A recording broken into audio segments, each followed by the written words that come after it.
जय श्री राम मित्रों। पूर्व जन्म में माता अंजना कौन थी? क्या अप्सरा थी माता अंजना? मित्रों, माता अंजनी से हनुमान जी के जन्म की कथा तो सबने सुनी है, लेकिन बहुत कम लोग जानते हैं माता अंजनी इंद्र के दरबार में अप्सरा थी। आइए इस कथा के माध्यम से जानते हैं। माता अंजनी पूर्व जन्म में देवराज इंद्र के दरबार में अप्सरा पुंजिकस्थला थी। बालपन में वे अत्यंत सुंदर और स्वभाव से चंचल थीं। एक बार अपनी चंचलता में ही उन्होंने तपस्या करते एक तेजस्वी ऋषि के साथ अभद्रता कर दी थी।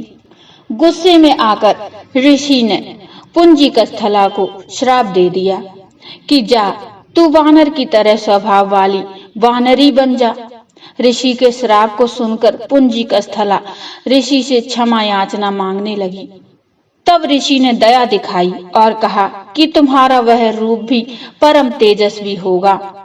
तुमसे एक ऐसे पुत्र का जन्म होगा कि कीर्ति और यश से तुम्हारा नाम युगों युगों तक अमर हो जाएगा। इस तरह अंजनी को वीर पुत्र का आशीर्वाद मिला। ऋषि के श्राप से त्रेता युग में अंजनी को नारी वानर के रूप में धरती पर जन्म लेना पड़ा। इंद्र की हजारों सुंदर अप्सरा में से एक थी अंजनी, यानी अप्सरा पुंजिकस्थला। इंद्र ने जब उन्हें मनचाहा वरदान मांगने को कहा, तब उन्होंने हिचकिचाते हुए उनसे कहा कि उन पर एक तपस्वी साधु का श्राप है। अगर हो सके तो उन्हें उनसे मुक्ति दिलवा दें। इंद्र ने कहा कि उस श्राप के बारे में बताएं, क्या पता वह उस श्राप से उन्हें मुक्ति दिलवा दे। तब पुंजिकस्थला ने बताया, किशोर अवस्था में जब मैं खेल रही थी तो मैंने एक वानर को तपस्या करते देखा। मेरे लिए यह एक बड़ी आश्चर्य वाली घटना थी, इसलिए मैंने उस तपस्वी वानर पर फल फेंकने शुरू कर दिए। बस यही मेरी गलती थी, क्योंकि वह कोई आम वानर नहीं बल्कि एक तपस्वी साधु थे।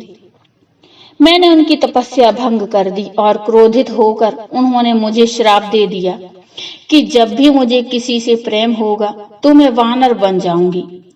मेरे बहुत गिड़गिड़ाने और माफी मांगने पर उस साधु ने कहा कि मेरा चेहरा वानर होने के बावजूद उस व्यक्ति का प्रेम मेरी तरफ कम नहीं होगा।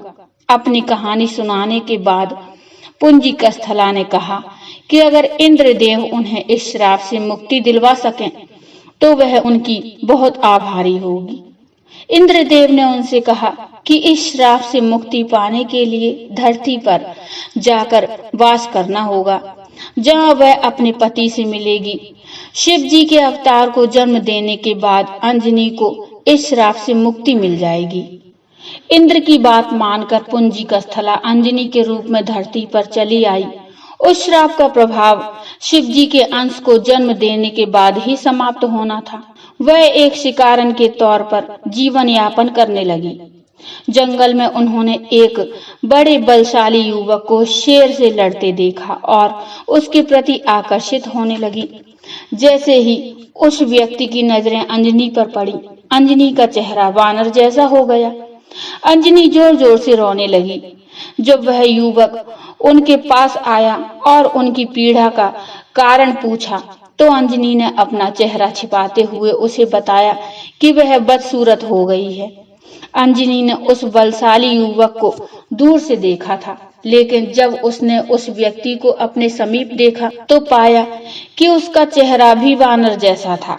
अपना परिचय बताते हुए उस व्यक्ति ने कहा कि वह कोई और नहीं वानर राज केसरी है, जो जब चाहे इंसानी रूप में आ सकते हैं। अंजनी का वानर जैसा चेहरा उन दोनों को प्रेम करने से नहीं रोक सका और जंगल में केसरी और अंजना यानी अंजनी ने विवाह कर लिया। केसरी और अंजना ने विवाह कर लिया पर संतान सुख से वंचित थे।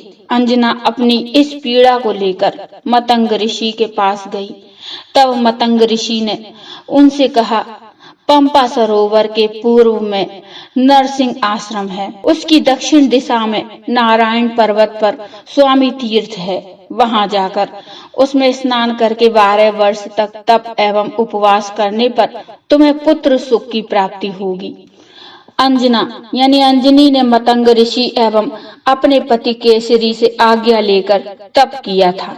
12 वर्ष तक केवल वायु पर ही जीवित रही। एक बार अंजना ने शुचि स्नान करके सुंदर वस्त्राभूषण धारण किए। तब वायु देवता ने अंजना की तपस्या से प्रसन्न होकर उस समय पवन देव ने उसके कान में प्रवेश कर उसे वरदान दिया कि तुम्हारे यहाँ सूर्य, अग्नि एवं सुवर्ण के समान तेजस्वी वेद वेदांगों का मर्मज्ञ विश्वंद महाबली पुत्र होगा। इस आशीष के बाद वे शिव की आराधना और तपस्या में लीन रहीं। तब प्रसन्न होकर शिव जी ने उन्हें वरदान मांगने को कहा। अंजना ने शिव जी को कहा कि साधु के श्राप से मुक्ति पाने के लिए उन्हें शिव जी के अवतार को जन्म देना है, इसलिए शिव जी बालक के रूप में उनकी कोख से जन्म लें। तथास्तु कहकर शिव अंतर ध्यान हो गए। इस घटना के बाद एक दिन अंजना शिव जी की आराधना कर रही थी और दूसरी तरफ अयोध्या के महाराज दशरथ अपनी 3 रानियों के कौशल्या, सुमित्रा और कैकेयी के साथ पुत्र रत्न की प्राप्ति के लिए श्रृंगी ऋषि को बुलाकर पुत्र कामेष्टि यज्ञ के साथ यज्ञ कर रहे थे।